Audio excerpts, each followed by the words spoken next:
ونستغفره ونعوذ بالله من شرور أنفسنا ومن سيئات أعمالنا من يهده الله فلا مضل له ومن يضلل فلا هادي له أشهد أن لا إله إلا الله وحده لا شريك له وأشهد أن محمدا عبده ورسوله لا نبي بعده اللهم صل على محمد وعلى آله وأصحابه أجمعين amma ba'du. Qala Allah Ta'ala A'udzu billahi minasyaitonir rajim. Ya ayyuhalladzina amanu taqullaha haqqa tuqatih wa la tamutunna illa wa antum muslimun. Wal taqum minkum ummatun yad'una ilal khair wa ya'muruna bil ma'ruf wa yanhauna 'anil munkar wa ulaika humul muflihun. Bapak Ibu jamaah rahimakumullah, puji syukur mari kita panjatkan kehadirat Allah Subhanahu wa taala. Alhamdulillah pada pagi hari ini kita sekalian masih menerima nikmat dari Allah Subhanahu wa taala, sehingga dengan ringan kita melangkahkan kaki kita untuk menuju ke majelis taklim ini. Mudah-mudahan kehadiran kita akan mendapatkan rahmat dari Allah Subhanahu wa taala. Amin ya rabbal alamin.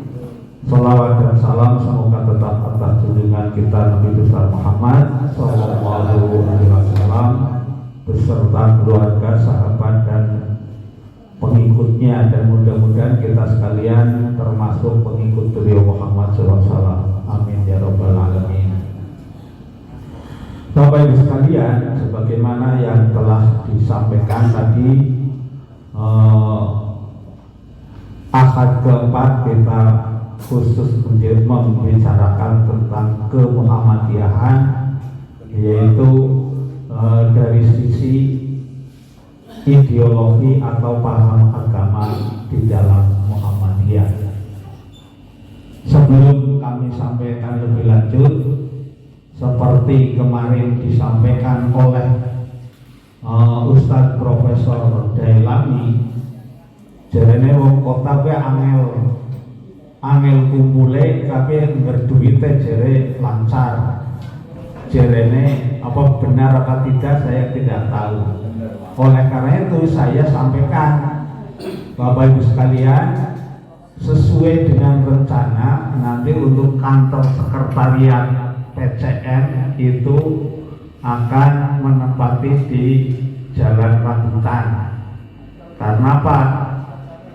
Sejarah Jalan Rambutan nomor 12 itu cukup panjang, dan terakhir adalah sebagai kantor pimpinan daerah Muhammadiyah beserta ortomnya. Tapi begitu PDM punya gedung baru, jangankan ini tapi ditengok bangunannya sampai pada rusak, dan alhamdulillah memang qadarullah Pak Ambar bisa membangun kembali untuk masjidnya dengan meskipun kemudian situs peninggal lama jelas dibongkar, tetapi gedung untuk sekretariat yang mungkin umurnya lebih tua dari panjenengan, termasuk kalau saya pasti, kalau saya sekarang 65, kalau panjenengan baru 70 atau lebih, kalau di gedungnya itu sudah lebih dari 90 tahun, karena itu dulu CV Pendawa, perusahaan ekspor impor milik tokoh Muhammadiyah, tetapi karyawannya PKI kebanyakan, sehingga menjadi bermasalah, dan kemudian memang itu kemudian diwakafkan kepada Muhammadiyah.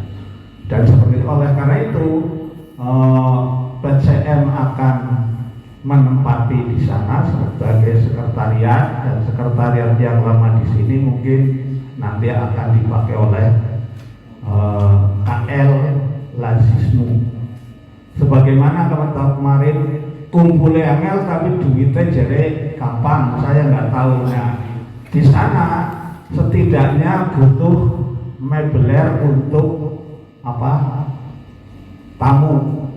Nah, yang lain jelas butuh, tapi yang belum dianggarkan oleh PCM masih ada, sehingga kalau ada yang mau infak ya dipersilahkan, darahnya orang-orang dekat tapi bisa sing nunggoni perbaikan di sana Pak Budi malah di sana terus sudah berapa hari.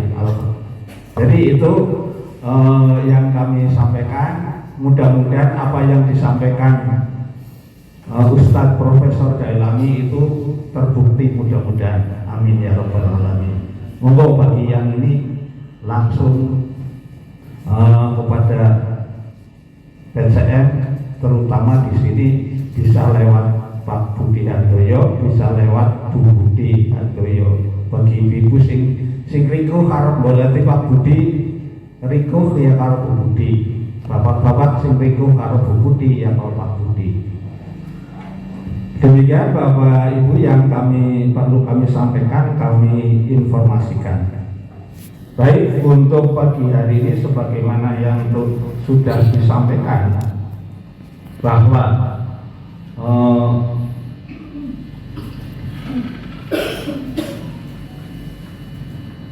sebagaimana telah kita ketahui bahwa Muhammadiyah adalah sebagai gerakan Islam, dakwah amar ma'ruf nahi mungkar, dan tajdid yang bersumber kepada Al-Quran dan Sunnah, kemudian berasas Islam dan bertujuan menegakkan dan menjunjung tinggi agama Islam sehingga terwujud masyarakat Islam yang sebenar-benarnya. Itu bunyi anggaran dasar Muhammadiyah, bunyinya seperti itu. Dan penutup daripada muqaddimahnya disebutkan dengan Muhammadiyah, maka Muhammadiyah berusaha mengantarkan umat kepada pintu gerbang Jannatul Na'im. Nah, bagi yang ingin masuk ke surga, ya Muhammadiyah hanya mengantarkan sampai ke pintunya. Untuk masuk bisa atau tidak ya terserah kepada panjenengan mau apa tidak. Oleh karena itu Bapak Ibu sekalian, hendaknya seluruh warga Muhammadiyah juga harus memahami tentang hakikat Muhammadiyah dan bagaimana cara mengimplementasikannya. Bagaimana kita bisa masuk ke jannah kalau kita tidak memahaminya. Karena sekali lagi Muhammadiyah itu hanya berusaha mengantar sampai ke pintu gerbang saja. Oleh karena itu sekali lagi semuanya hendaknya memahaminya. Oleh karena itu dalam memahami hakikat Muhammadiyah, karena Muhammadiyah sebagai gerakan Islam, maka menjadi kewajiban kita untuk memahami Islam sesuai dengan paham agama di dalam Muhammadiyah. Bapak Ibu sekalian, bahwa tuntutan seperti ini, yaitu tuntutan untuk memahami paham agama menurut Muhammadiyah, itu bukan berarti Muhammadiyah mengajak kepada anggotanya, kepada umatnya untuk taklid, tetapi hal ini adalah merupakan suatu keniscayaan yaitu lazimnya seseorang yang masuk dalam rumah Muhammadiyah, yang memahami Muhammadiyah, bagaimana asas Muhammadiyah, bagaimana tujuan Muhammadiyah, bahwa Muhammadiyah itu di dalam beragama itu harus benar dan harus lurus sebagaimana firman Allah Subhanahu wa taala, a'udzubillahi minasyaitonir rajim, wa aqim wajhaka lid-dini hanifah fitrallahi allati fataran nasi 'alaiha la tabdila li khalqillahi dzalika dinul qayyim walakinna aktsarun nasi la ya'lamun. Maka hadapkanlah wajahmu dengan lurus kepada agama Allah, tetaplah atas fitrah Allah yang telah menciptakan manusia menurut fitrah itu. Tidak ada perubahan pada fitrah Allah. Itulah agama yang lurus, tetapi kebanyakan manusia tidak mengetahuinya. Nah, jadi sekali lagi, Muhammadiyah sebagai gerakan Islam, ya pedomannya sebagaimana yang tadi saya bacakan. Jadi dalam berislam, dalam beragama, Muhammadiyah yang kita hadapkan sepenuhnya sesuai dengan agama Allah yang lurus. Nah, oleh karena itu Bapak Ibu sekalian, untuk memahami bagaimana paham agama menurut Muhammadiyah, maka tentu kita harus mau mempelajari dokumen-dokumen resmi yang diterbitkan oleh Muhammadiyah. Jadi jangan sampai memahami suatu ajaran, suatu paham, suatu mazhab hanya didapat dari penjelasan pengikutnya saja. Sebagaimana misalnya panjenengan ingin memahami apa itu Ahmadiyah, apa itu Islam Jamaah atau yang lain, kalau hanya dari pengikutnya, itu biasanya, apalagi kalau Ahmadiyah misalnya ada prinsip taqiyah, yaitu berbohong agar supaya orang lain simpati. Kemudian Islam Jamaah dulu yang saya pernah ikut juga ada yang namanya di istilahnya budi luhur. Budi luhur itu kita harus berkata baik, kemudian menyampaikan hal-hal yang sesuai dengan lawan bicaranya. Lawan bicaranya senang tahlilan, bicara tahlilan dan lain-lain. Nanti setelah masuk baru diberikan prinsip-prinsip yang ada. Nah, oleh karena itu, untuk memahami apa Muhammadiyah, bagaimana paham Muhammadiyah, juga jangan hanya mendengarkan dari orang-orang. Kalau mendengarkan dari orang-orang malah istilahnya bisa jeloprongakan. Nah, apalagi sekarang lagi rame tentang Habib-Habib itu di medsos itu. Ada Habib yang mengatakan Muhammadiyah itu dulu seperti ini, kemudian sekarang dibelokkan dan lain-lain. Sementara NU saja, NU juga dirobah-robah sejarahnya. Nah, ini kan untuk kepentingan itu. Bahkan Indonesia itu juga katanya pintu gerbangnya Tarim. Itu Habib-Habib itu. Tarim itu apa? Tarim pusat golongan kuburiyah. Ahli-ahli ziarah kubur, tapi ziarah kuburnya ingin mencari berkah gitu. Kaum kuburiyah kan itu. Makanya 7 kali ziarah ke Wali Songo sama dengan naik haji, kan mereka begitu. Oleh karena itu sekali lagi kembali kepada untuk memahami bagaimana paham Muhammadiyah ya harus melihat dokumen resminya.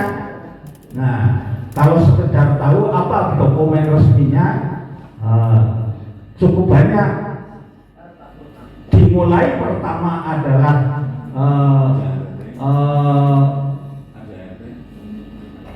yang dulu pertama dibuat memang ADRT, kemudian setelah ADRT berjalan sekian tahun, dibentuklah Majelis Tarjih pada tahun 1927. Jadi Majelis Tarjih itu dibikin oleh Muhammadiyah setelah Muhammadiyah berumur berapa itu? 27 kurangi 12, 15 tahun itu baru. Timbulnya Majelis Tarjih juga karena apa?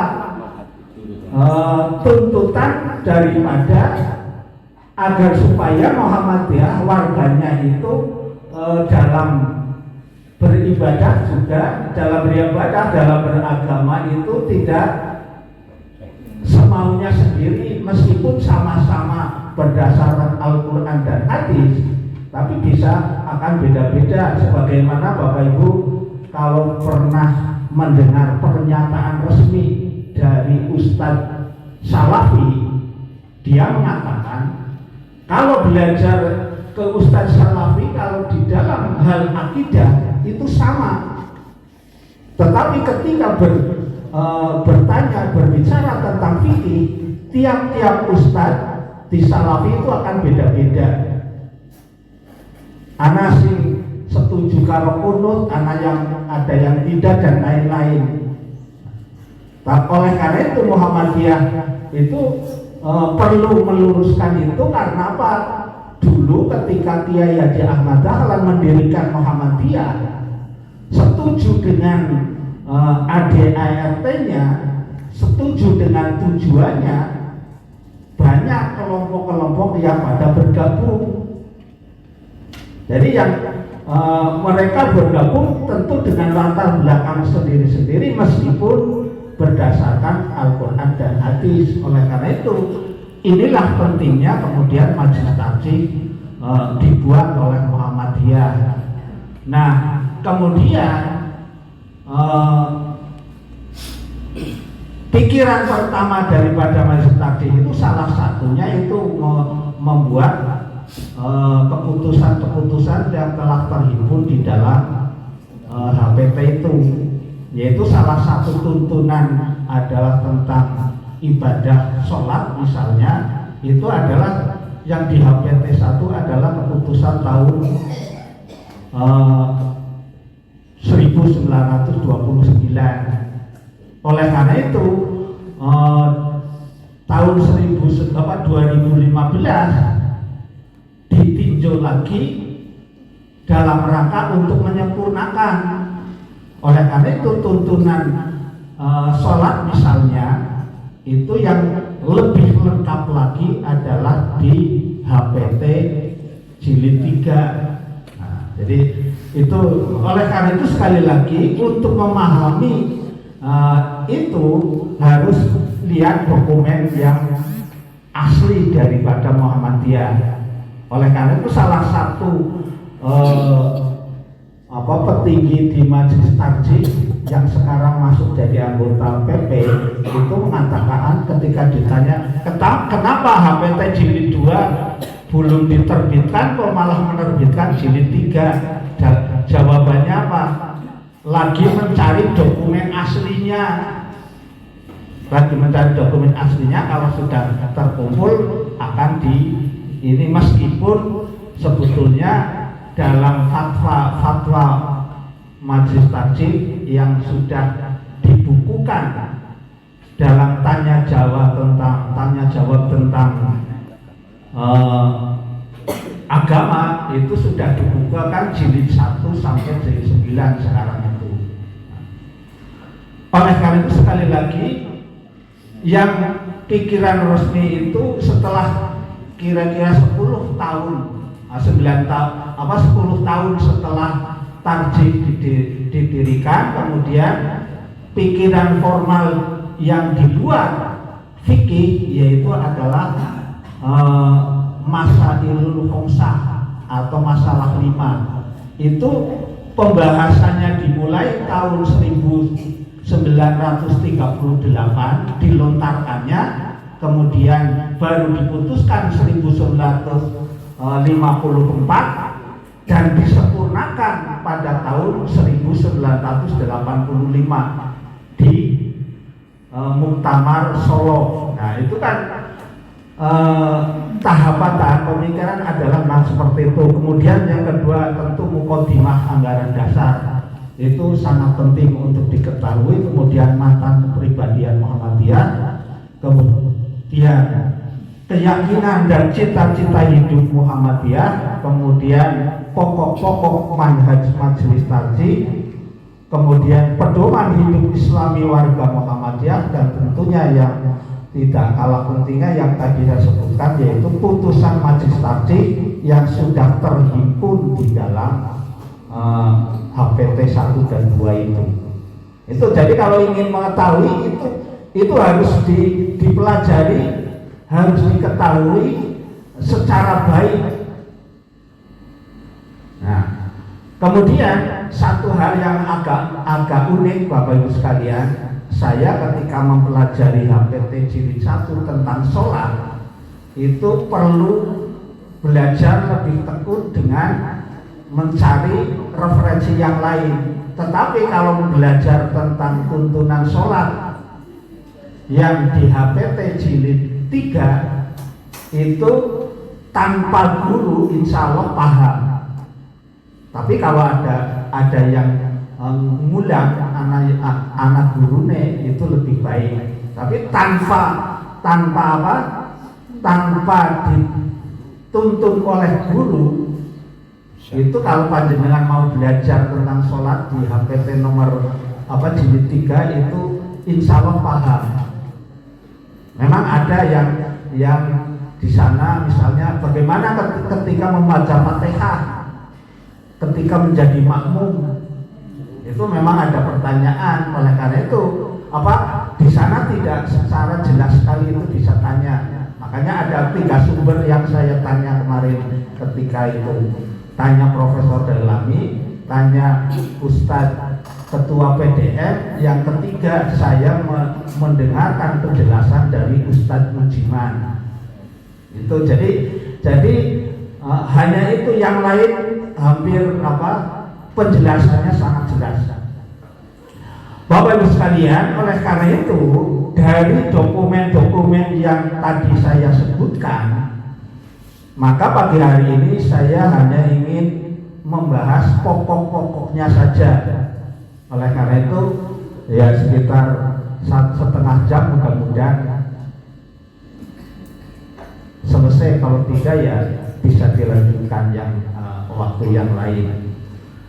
Oleh karena itu perlu kita tahu bagaimana definisi agama menurut Muhammadiyah, kemudian sumber atau dasar agama Islam yang diyakini Muhammadiyah, kemudian bagaimana cakupan atau lingkup agama Islam menurut Muhammadiyah.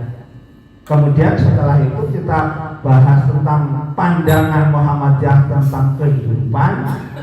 Kemudian kita juga perlu mempelajari manhaj tarjih dan tajdid di Muhammadiyah. Kemudian selanjutnya apa akibat dengan tidak paham terhadap paham agama di Muhammadiyah, dan selanjutnya adalah khotimah atau penutup. Jadi kira-kira adalah itu. Bapak Ibu sekalian, yang pertama adalah definisi agama. Dalam kitab Al-Masail Khomsah yang tadi saya sampaikan, pertama dilontarkan tahun bersamaan dengan setelah langkah 12 diputuskan, kemudian Al-Masail Khomsah masalah 5 itu mulai digulirkan, baru diputuskan pada Muktamar tahun 1954, di mana di sana disebutkan ad-dinu ayyidinul Islam, agama yaitu agama Islam, alladzi ja'a Muhammadun sallallahu alaihi wasallam ma anzalallahi minal Qur'an wa ma ja'at bihi sunnatus shahihah minal awamiri wa nawahi wal irsyadati li sholihil ngibadi dunyahum wa ukhrahum. Bisa dibaca di HPT, itu sudah ada. Saya bacakan teks Arab ben keton kaya ustaz. Dan jadi sih bisa dibaca yang ini. Dan untuk menyingkat memang teks Arab panjenengan baca saja di di HPT sudah ada itu. Agama yaitu agama Islam itu adalah agama yang dibawa oleh Nabi Muhammad SAW. Ialah apa yang diturunkan Allah di dalam Al-Quran dan yang terdapat di dalam sunnah yang sahih, berupa perintah-perintah dan larangan-larangan serta petunjuk untuk kebaikan manusia di dunia dan akhirat. Kemudian itu kalau menurut Al-Masailul Khomsah di dalam kitab Masalah 5. Nah, kemudian kalau di dalam dalam matan keyakinan dan cita-cita hidup Muhammadiyah pada butir kedua disebutkan bahwa Muhammadiyah berkeyakinan bahwa Islam adalah agama Allah yang diwahyukan kepada Rasulnya sejak Nabi Adam, Nabi Nuh, Ibrahim, Musa, Isa dan seterusnya sampai kepada Nabi penutup Muhammad SAW sebagai hidayah dan rahmat Allah kepada umat manusia sepanjang masa dan menjamin kesejahteraan hidup material dan spiritual dunia dan ukhrawi, duniawi dan ukhrawi. Ini bunyi teksnya seperti itu. Jadi Islam yang diyakini oleh Muhammadiyah itu adalah yang dibawa dari dari Adam sampai kepada Isa dan disempurnakan oleh Nabi kita Muhammad Shallallahu Alaihi Wasallam. Jadi tidak terputus. Kemudian selanjutnya seperti tadi yang saya sampaikan, yang kedua adalah sumber atau dasar daripada agama Islam yang diyakini oleh Muhammadiyah bahwa Muhammadiyah dalam mengamalkan Islam itu hanya berdasarkan Al-Quran dan hadis atau yang biasa dikenal sebagai sunnah makbulah. Sunnah makbulah itu adalah hadis-hadis yang diterima atau sunnah yang diterima. Dulu memang memakai istilah sunnah shahihah, tapi karena di hadis itu kan hadis bertingkat-tingkat, ada yang sahih, ada yang hasan, ada yang dhaif, ada yang maudhu. Nah, di dalam Muhammadiyah yang bisa diterima adalah yang sahih dan hasan. Kemudian yang dhaif itu ada syarat-syarat yang sangat ketat. Ada syarat yang sangat ketat. Oleh karena itu bukan sahih saja, tetapi yang diterima. Jadi itu juga istilah yang tidak dari dulu. Nah, kemudian Bapak Ibu sekalian, jadi sekali lagi bahwa sumber daripada agama Islam yang diyakini oleh Muhammadiyah itu hanya dua tadi, Al-Quran dan hadis. Tidak seperti ketika Bapak Ibu dulu ketika sekolah kan diterangkan, bahkan masih di tempat lain kan masih Quran, hadis, apalagi ijma, qiyas, kan begitu. Tapi sekali lagi tidak seperti itu. Bahkan qiyas dalam masalah 5 itu akan disebutkan, dibahas tersendiri apa yang boleh dikias di dalam Muhammadiyah. Tidak semua masalah boleh dikias bagi Muhammadiyah itu. Nanti kita belajar tentang al-masail khomsah atau masalah 5, nanti bisa ketahuan di sana apa itu yang dimaksud dengan kias itu. Nah, kemudian di dalam matan keyakinan dan cita-cita hidup Muhammadiyah butir ketiga itu disebutkan karena tadi Muhammadiyah dalam beragama hanya berdasarkan Al-Quran dan Sunnah, maka di dalam NKCH butir 3 disebutkan apa itu Al-Quran. Al-Quran yang disebut adalah kitab yang diwahyukan kepada Nabi Muhammad Sallallahu Alaihi Wasallam yang dibukukan pertama kali ketika Khalifah sinten niku yang membukukan Utsman bin Affan, bukan Al-Quran yang diyakini oleh orang Syiah. Ini yang perlu dipahami, karena orang Syiah mengatakan Al-Quran yang dibukukan ketika Utsman bin Affan jadi khalifah itu dikatakan katanya banyak yang dibuang. Itu kata orang Syiah. Kemudian yang kedua adalah yang dimaksud dengan sunnah Rasul itu apa? Menurut NKCH itu yaitu penjelasan dan pelaksanaan ajaran-ajaran Al-Quran yang diberikan oleh Nabi Muhammad SAW dengan menggunakan akal pikiran sesuai dengan jiwa ajaran Islam. Nah, di sana memang dikatakan sesuai dengan akal pikiran.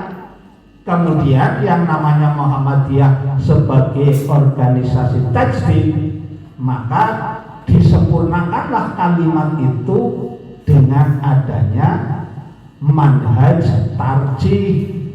Dan dari sekian tentang manhaj tarjih itu kita lebih mengenal apa yang dimaksud sebagai prinsip-prinsip bayani, burhani, dan irfani. Nah, jadi pengejawantahan daripada menjelaskan tentang sunnah sesuai dengan akal pikiran adalah itu perkembangan berikutnya. Oleh karena itu jangan sampai pengertiannya sepotong-sepotong. Kalau pengertiannya sepotong-sepotong nanti akan dicela oleh saudara kita. Nah, kalau begitu Muhammadiyah sudah tidak mengikuti sunnah Rasul karena sudah mengikuti pikiran. Nah, itu jadi oleh karena itu sekali lagi harus runut, tidak boleh sepotong-sepotong. Kemudian Bapak Ibu sekalian, yang ketiga yaitu cakupan agama Islam. Nah, pada garis besarnya agama Islam yang diyakini oleh Muhammadiyah itu adalah terdiri daripada akidah, ibadah, kemudian muamalah duniawiyah dan akhlak. Itu yang diyakini, yang itu tercantum di muqaddimah di matan keyakinan dan cita-cita hidup Muhammadiyah, yaitu butir keempat itu bunyinya seperti itu. Ini juga Bapak Ibu sekalian ada perbedaan dengan di tempat lain, tetapi pemikiran Muhammadiyah ini juga diakui oleh para cendekiawan yang lain. Buktinya salah satu ulama yaitu Endang Syafuddin Ansori, putra daripada Isa Ansori, tokoh daripada Persis, dia mencantumkan bahwa cakupan lingkup agama Islam itu di tempat lain umumnya adalah akidah, syariah, dan akhlak. Tapi Muhammadiyah ibadah dan muamalah duniawiyah yang biasanya dijadikan satu sebagai syariah, itu di Muhammadiyah dijadikan dua. Jadi sebetulnya sama kalau di ini dengan yang lain, dengan cakupan agama Islam yang diyakini di tempat lain juga sebetulnya sama, hanya redaksinya yang berbeda sedikit. Kenapa seperti itu? Karena memang Muhammadiyah itu ada titik tekan yang perlu untuk direalisasikan. Oleh karena itu sekali lagi yang lain tiga, yaitu akidah, syariah, dan akhlak, kemudian Muhammadiyah yang namanya cakupan agama Islam, yaitu akidah, ibadah, muamalah duniawiyah, dan akhlak. Akhlak sama dengan yang lain. Nah, jadi sekali lagi perlu mempelajari dokumen secara keseluruhan adalah supaya jangan sampai keliru dengan yang lain. Apalagi ketika kita diolok-olok oleh orang lain, kita tidak menjadi minder karena seolah-olah mereka pintar banget, padahal ya dia tidak tahu tentang Muhammadiyah. Di mana yang saya baca yang terakhir itu, Habib itu mengatakan Muhammadiyah sekarang itu sudah tidak sesuai dengan ajaran Kiai Haji Ahmad Dahlan. Dia itu sampai bilang seperti itu. Karena Ahmad Dahlan itu, Habib itu menurut mereka itu, ya. Kalau itu sekali lagi seperti itu. Kemudian Bapak Ibu sekalian, akidah itu adalah aspek keyakinan atau sistem keimanan di dalam Islam yang bertumpu kepada arkanul iman. Itu yaitu bertumpu kepada rukun iman. Oleh karena itu di dalam bidang akidah, Muhammadiyah itu bekerja untuk tegaknya akidah Islam yang murni, bersih dari TBC.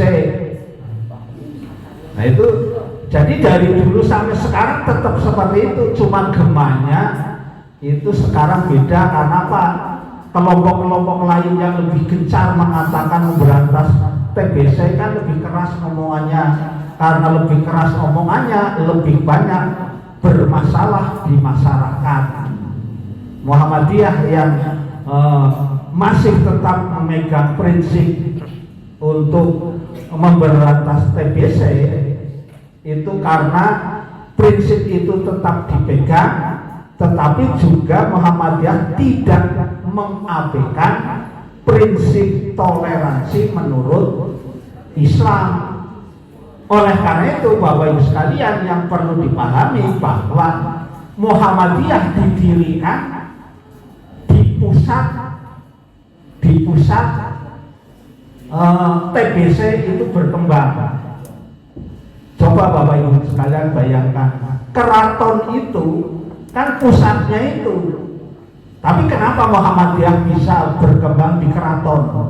Nah, itu karena apa? Memang pembawaannya yang berbeda, tapi prinsip itu.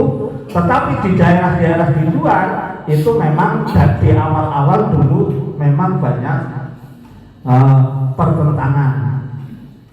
Kemudian tentang ibadah, yaitu aspek yang mengatur hubungan antara manusia dengan Tuhannya, yang mana di dalam kitab Al-Masail Khomsah atau masalah 5 itu kan disebutkan secara khusus apa itu ibadah.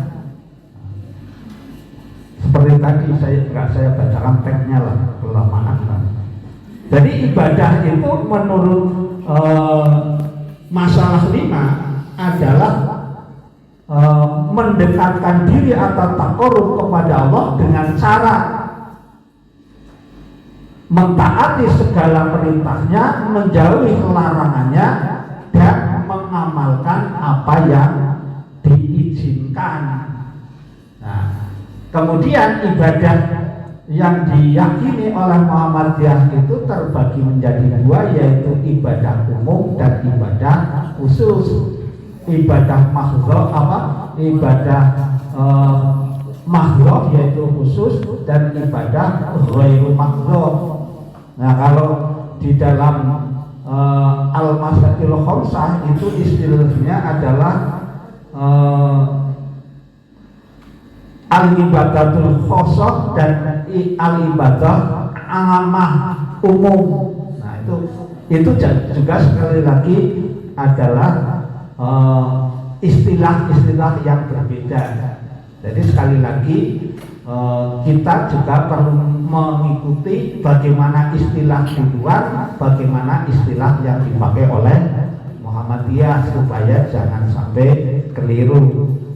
Nah, sekali dalam bidang ibadah, Muhammadiyah bekerja untuk tegaknya ibadah yang dituntunkan oleh Rasulullah SAW tanpa tambahan dan perubahan dari manusia, atau yang disebut yang bebas dari bid'ah. Itu kalimat kalimat kerasnya seperti itu, kalimat halusnya seperti ini. Muhammadiyah bekerja untuk tegaknya ibadah yang dituntunkan oleh Rasulullah Sallallahu Alaihi Wasallam tanpa tambahan dan perubahan dari manusia. Kemudian tentang muamalah duniawiyah adalah aspek kemasyarakatan yang mengatur pergaulan hidup manusia di bumi, baik tentang harta benda, perjanjian-perjanjian, ketatanegaraan, hubungan antar negara dengan negara yang lain. Nah, menurut MKCH butir keempat dikatakan Muhammadiyah bekerja untuk terlaksananya pengolahan dunia dan pembinaan masyarakat dengan berdasarkan ajaran agama, serta menjadikan semua kegiatan dalam bidang ini sebagai ibadah kepada Allah. Jadi muamalah duniawiyah itu adalah realisasi daripada ibadah umum, ibadah ghairu mahdhah atau ibadah amah. Inilah oleh karena itu yang namanya ibadah umum prinsipnya adalah silahkan semua hal boleh dikerjakan kecuali yang ada larangan. Inilah muamalah duniawiyah atau ibadah umum. Tetapi kalau ibadah khusus adalah semua hal itu dilarang kecuali yang diperintahkan. Sekali lagi nanti kita bahas pada saat kita membahas masalah 5. Kemudian Bapak Ibu sekalian, tentang akhlak, yaitu nilai dan perilaku baik dan buruk yang dilakukan oleh manusia terhadap Allah, terhadap alam, terhadap manusia yang lain. Nah, ini prinsip-prinsip akhlak di dalam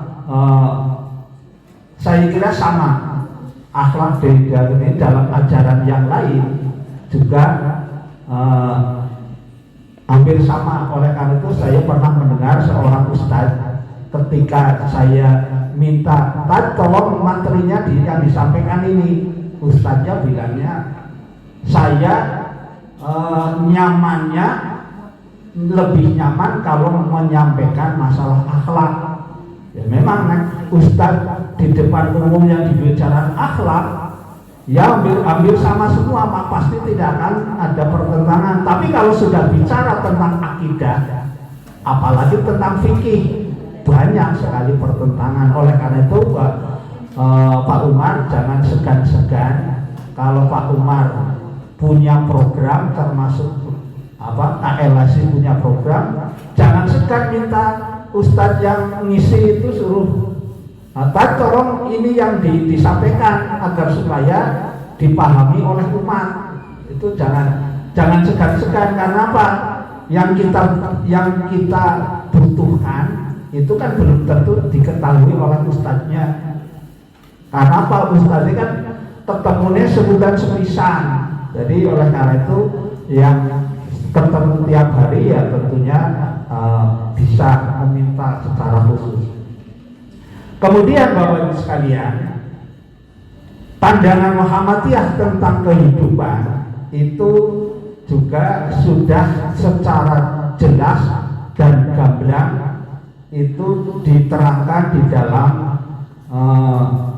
pedoman hidup Islami warga Muhammadiyah dalam bab pandangan Islam tentang kehidupan. Jadi inilah salah satu hal Bapak Ibu sekalian yang perlu panjenengan pahami, bahwa PHI itu diputuskan tahun 2000 yang kemudian sebetulnya sudah diawali dan dibahas dalam sidang-sidang tanwir, tetapi sampai kepada warga itu belum semua, termasuk yang lain, termasuk masalah 5 juga saya mendapatkan pelajaran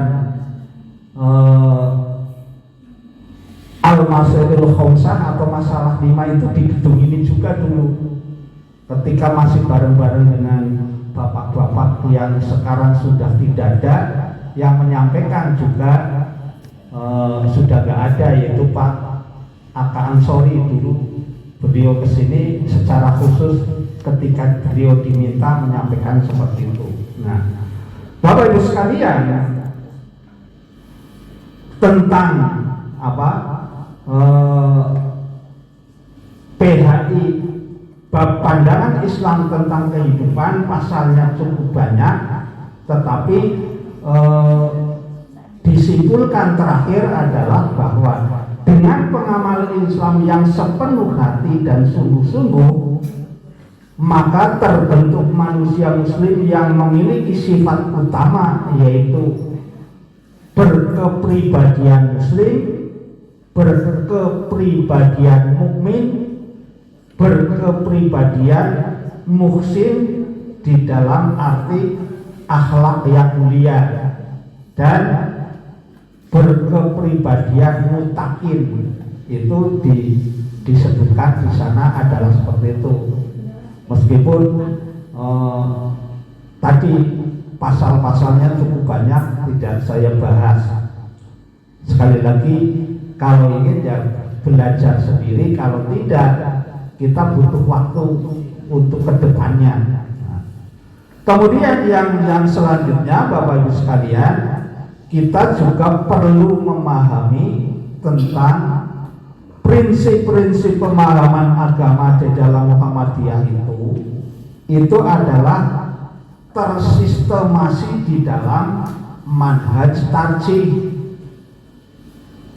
Jadi pemahaman agama di dalam Muhammadiyah itu adalah bukan pemahaman orang per orang, tetapi pemahaman seperti tadi, sebagaimana maksud dibentuknya majelis tarjih dulu, itu supaya bukan pemahaman orang per orang. Tetapi Bapak Ibu sekalian, pemahaman orang per orang atau pemahaman pribadi itu dapat dijadikan sebagai bahan pelengkap untuk memperkaya wawasan, sedangkan rujukan utama tetaplah hasil keputusan tarjih. Oleh karena itu, Ustadz Dailami kan pernah di sini dikatakan, aku memang orang rujukannya bukan majelis tarjih, tapi insya Allah apa yang saya kemukakan adalah berdasarkan hadis-hadis yang kalau di Muhammadiyah dikatakan hadis makbulah. Apalagi dia memang dulu kan ketika masih muda, malah sebelum jadi profesor, itu sudah banyak terlibat di majelis tarjih. Bahkan ketika di majelis tarjih, saya pernah pernah diskusi dengan Kiai Haji Nisomuddin Allahu Yarham, itu mengatakan dia itu sering debat itu dengan pemikiran Dailami, Pak Dailami di Tarji, di forum Tarji, Bapak Ibu sekalian, bukan debat di luar. Di forum Tarji itu kan biasa itu bertukar pikiran. Jadi sekali lagi yang kami sampaikan bahwa prinsip-prinsip pemahaman agama di dalam Muhammadiyah itu adalah mengikuti apa yang di dalam manhaj tarji yang diputuskan oleh majelis tarji. Oleh karena itu Bapak Ibu akan melihat bagaimana majelis tarji membuat keputusan bahwa ketika orang berdiri iktidal itu berdiri iktidal, tangannya itu digantung, bukan sedekap. Apa alasannya? Nah, ternyata Bapak Ibu sekalian, setelah saya baca, teman-teman kita yang bersedekap dengan Muhammadiyah yang tidak bersedekap, hadisnya sama yang dipakai, tapi analisanya yang berbeda. Nah, itu jadi hadisnya sama tapi analisanya yang berbeda. Nah, kemudian kalau saya sih, kalau kami cilik biasanya mesti digantung orang sedekap. Gue agak sekedar ayel-ayelan, tapi kalau melihat hasil analisanya saya menjadi paham. Nah, kemudian Bapak Ibu sekalian, dalam memaknai tajdid, Muhammadiyah itu memahami adanya dua pengertian. Jadi tajdid di Muhammadiyah itu mempunyai dua pengertian, yaitu yang pertama adalah purifikasi atau pemurnian, dan yang kedua adalah dinamisasi atau pembaharuan. Itu jadi tajdid itu tidak sembarang. Sementara di pihak lain kan ada yang memahami tajdid dengan pengertian yang lain, yang boleh merubah isi Al-Quran dan yang lainnya.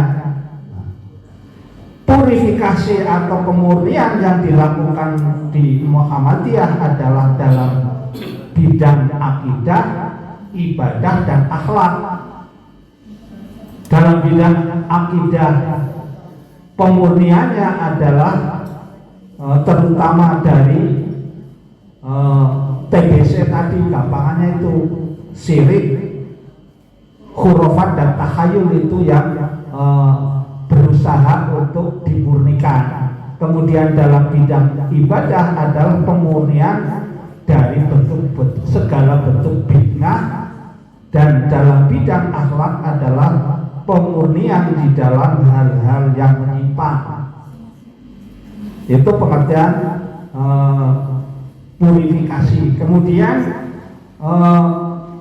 tajdid dalam pengertian dinamisasi atau modernisasi adalah hanya dilakukan di dalam urusan keduniaan. Sehingga ajaran Islam dengan dinamisasi di dalam masalah keduniaan, maka diharapkan urusan-urusan keduniaan itu bisa lebih lancar. Oleh karena itu di Muhammadiyah itu tidak dikenal bid'ah di dalam urusan keduniaan. Nah, nanti kita bahas ketika masalah apa itu dunia di dalam masalah 5 itu, di sana akan kita ketemukan dunia. Masalah dunia bagi Muhammadiyah itu ada dua, yaitu masalah dunia yang murni masalah dunia, yang kedua masalah dunia tapi yang masih diatur oleh agama. masalah dunia yang tidak diatur oleh agama, yaitu masalah iptek. Iptek itu tidak diatur, tetapi masalah sosial, sosial keduniaan, hubungan antar manusia itu tetap diatur. Masalah waris, masalah jinayat dan lain-lain masih tetap diatur. Itu jadi sekali lagi itu yang perlu dipahami. Nah, Bapak Ibu sekalian, akibatnya apa ketika seseorang warga Muhammadiyah tapi tidak paham agama menurut Muhammadiyah? Maka mereka akan menganggap bahwa pengamalan agama Islam di Muhammadiyah itu tidak benar karena tidak paham itu. Maka kemudian karena menganggap tidak benar, orang Muhammadiyah menjadi mengikuti paham lain di luar Muhammadiyah, atau bahkan mengembangkan paham di luar sesuai dengan seleranya. Nah itu. Jadi itu. Kemudian yang terakhir, Bapak Ibu sekalian, hal yang penting dan sangat perlu untuk menjadi perhatian kita adalah bahwa paham agama Islam di Muhammadiyah itu bersifat komprehensif, luas dan menyeluruh, sehingga tidak sempit, tidak parsial. Sehingga Muhammadiyah, paham agama di Muhammadiyah itu bukan hanya masalah fikih saja, tapi semuanya tercakup sebagaimana yang tadi saya sampaikan. Jadi demikian Bapak Ibu sekalian, yang sekali lagi kita perlu belajar tentang Muhammadiyah itu adalah ya sama dengan kita mempelajari tentang Islam itu sendiri. Oleh karena itu sekali lagi mudah-mudahan apa yang kami sampaikan di pagi hari ini bermanfaat, dan apabila ada hal yang tidak